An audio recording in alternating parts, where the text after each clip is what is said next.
One, two, three, we're live. All right, everybody. So now we got another quite similar topic to continue off of the one that we did previously, since it got the most views. The insane shit got the most views. Wouldn't you believe it, Emil?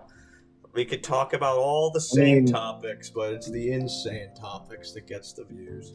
So, I guess we're just going to have to lean into the crazy, in other words. So we're going to talk about consciousness today and the nature of it, since it's kind of it's a big problem in science, right? The hard question of consciousness, and how we have yet to really crack the code on how to make sense of that phenomenon, right? And I was watching this video with slime mold, and it was able Yeah, to... no, I've seen that one too. You can explain it if you can, instead of me explaining. Yeah, no, it's the video was they did a test with two different slime molds. One they tried to because slime molds don't like mushrooms. Slime molds won't really eat mushrooms, but they'll eat everything else. They also have trouble with bacteria, I think, or something like that. And but you can train them to eat those things. And so you'll have like one slime mold and another that they'll eat different things, just because you train them. But once you have them interact with each other, and now they've learned, like all the training you did on one slime mold is transferred to the other. The video is actually rather instantaneous, which is pretty surprising. It's like as soon as the two molds made the connection, it was just instantaneous. It started working. Oh yeah, which suggests something about the nature of intelligence. I think this experiment here. One of the comments was saying how I think we just witnessed like a Nobel Prize in science or something. You know what I mean? Like with this experiment. I mean, I think it. I need to say about chemicals. Like I said in our conversation before, it's all like it because you know how white blood cells can read the like a signature of like viruses and stuff, and like they'll learn, to take those things out. And like that's a similar function. It's a kind of intelligence. I mean, if you can consider the complexity of different chemicals meaning different substances. Okay, but to illustrate what this essentially points to, though, is that consciousness is not merely an emergent phenomenon or intelligence or what have you. Like it's a feature fundamental to how the universe operates at a functional level. Like machines, for example, will soon one day be conscious, if not already. Actually, it just wouldn't be the same. Like I mentioned this before, but I'm gonna say it again, right, for the sake of the conversation. How babies exist, like they're conscious, but you don't remember shit. And if you do remember shit, you remember like one fucking memory. It's very hazy, and you basically don't remember shit. So the idea of being conscious gets. We would all have to agree the baby's conscious, because we're not. It's just for the shit. You know what I mean? I believe, and this was the point in the conversation where I suggested something rather crazy. I love crazy. I live and breathe. What if consciousness is more like like the complexity of the structure that makes intelligence? No, because no. Because what I'm asserting is that because what you're saying is that it's an emergent phenomenon then, but it's not. It's not. Like I even saw this. I saw this YouTube short. I probably could pull it up. I probably should pull it up. Well, I don't remember the channel name, so never mind. Maybe I do. Let's try it out. But I saw this thing where they said that like single-celled organisms could have some sort of consciousness. Oh, I did find their channel. Mm-hmm. This is short, probably. Mm-hmm.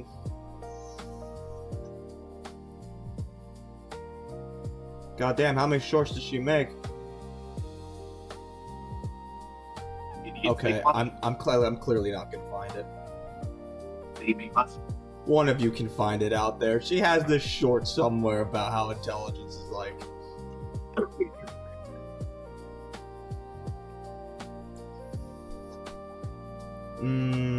Intelligence is what? Is found in single cell organisms. Yeah, no, I think I questioned because the event that brought life out of single celled was when the event that brought single celled out of, or brought life out of single celled was when mitochondria and some other cell decided that they can work together, which is pretty crazy because if we're talking about chemicals and the cells just the cells eat everything, right? But if we're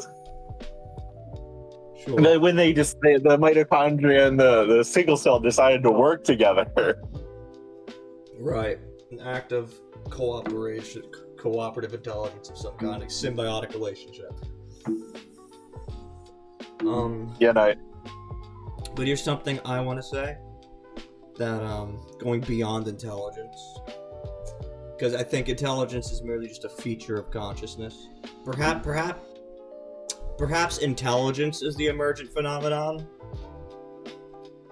Maybe, but not consciousness. And here's where I'll say, there's this phenomenon, quantum fluctuations. Pull it up real quick for the audience. I was talking about that because I think like when you have structures of larger complexity, because like within the atoms of those chemicals that are making up those signals, like within the atoms and like regular atoms, it's like all chaos. Right. So right. Particles could just pop into existence instantly. And in any mythology that has ever been crafted about the theories of the origin of the universe, even science still doesn't quite have that origin settled out. And no matter what angle, what perspective we try to take a hammer and nail at this problem to try and, pin it down, the answer that we're going to have to come to is that it is crazy. Like existence is inherently crazy. So what I'm about to suggest is crazy, and it is that consciousness is maybe the zero dimension, the void of pure potential, as you would know it in your frame of me. Yeah. And yeah, no, that I described the void as a pure potential. Right, and I would say your mind is also a field of pure potential. I mean, there are those moments of inspiration, actually, where you get those aha moments. Actually, could be explained by just a literal, like, quantum fluctuation in your mind, causing a connection that would have never otherwise happened. Like, there was no logical chain that would have ever brought you there. You see what I'm saying? Sure. Well, actually, I described those moments as a bunch of pieces of a puzzle floating in your head, and it's like in a game where you have the last puzzle and everything just the last puzzle piece. You find the last puzzle piece, and everything snaps into place. But here's the thing: those puzzle pieces don't always fit neatly. Sure. A lot of inspiration. A lot of inspiration is where these puzzle pieces snap together without really fitting. Right. It's where it molds the puzzle pieces. Inspiration is what molds the puzzle pieces so that they can fit in new ways that weren't conceived of before. And so what I'm about to say, quantum fluctuations, particles pop into existence. The nature of our mind is very much that way, and so is the universe itself. So how did the Big Bang get there? How did this massive, infinitesimally small point of energy get there? Well, it just popped into existence. It just... I mean, yeah, that's why I say the void is pure potential, because the void can create reality. I still want to say it's consciousness, though. That assertion has to be made, because it literally solves so many problems when you acknowledge consciousness as, like, a feature of the universe, as opposed to just being, like, local to our minds, or the minds of animals, you know what I'm saying? I had a crazy fucking theory once. I don't think I ever voiced it, but exciting. Let's hear it. So we have complex structures in our mind, i.e. atoms and chemicals and stuff, and these chemicals interacting with each other is what creates our intelligence. And so my crazy theory is that, what if the entire universe was conscious because of its complexity? Yes, we are the universe observing itself.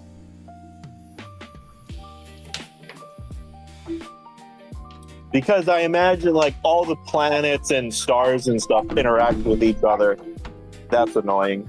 Right, all the planets and stuff interact with each other, and like they cause changes. And I mean, like literally, computers is like ones and zeros. It's a change of like a position 1 to position 0, and like you can create we create like intelligence out of that. We have AI created with that medium. And what's to say that you don't have something intelligent out of gravity and planets? Yeah, I mean, to the extent that it would be intelligent, it would be... The intelligence of objects would be strictly expressed in the fact that they embody the laws of physics. You see what I'm saying? Sure. Like, it would be conscious... this is what I've also said, what it means for an object to be conscious. Like, to the extent that objects experience consciousness, it would be strictly consciously aware of the laws of physics that it obeys. Maybe that's even what a baby experiences. It only... it is strictly aware of the laws of physics that bind it, and nothing more. Although maybe a little bit more. There's some sort of seed going on there at humans, you know? But... yeah, no. No, here's another thing that could blow your mind up, to show you how consciousness is, like, actually built into the universe. You know what the brain looks like at a microscopic structural level, right? With all the neurons and whatnot. The universe at a macro level looks exactly the same. Yeah, I was kind of alluding to that. Which actually shows us that that might even be the structure of consciousness. Like, that pattern. I mean, it's even why we as animals all have brains, and we're able to tap into that force. And our ability to tap into that force is because, well, as above, so below, as they say for the esoteric crowd. But our minds are quite literally a structural reflection of the universe at large. Yeah, pattern is an important thing in the universe. It's what structures like if you logic. If you think about like hexagons, is like structurally sound, and bees use hexagons naturally. They do. Like, you'll find hexagons and triangles in a bunch of places, and fractals and snowflakes and repeating patterns, and like DNA, and you know, like, this is where you can quickly get into topics of sacred geometry. We'll move the topic for another day. Anyone who's done LSD knows that the universe is fundamentally made of shapes. Right. Done some acid. What time are we coming up on? Probably like 14-ish minutes. 15. We still got it. Yeah, no. We still had another thing to get through. Yeah, I know. We could wrap it up. I mean, I think I've said what I needed to say. We've said some pretty cool things here about how consciousness very well might just be the fundamental dimension of which the universe exists through. And I think I brought up some pretty good evidence why that might be the case. And I think your perspective also offered some interesting angles on how this might be that people can digest it. Any closing thoughts for you? Well, I want to point out this is a conversation that we talked about for like an hour, and we're only like covering like 15 minutes of it. So, We did a uh, fantastic job of condensing it, though. yeah, if anyone out there like join the conversation if you really want to. Obviously, we need as many heads thinking about this as possible for the sake of the imaginative spirit of humanity and our creative force and will as a species. Yep. All right, that wraps it up. See you, everybody.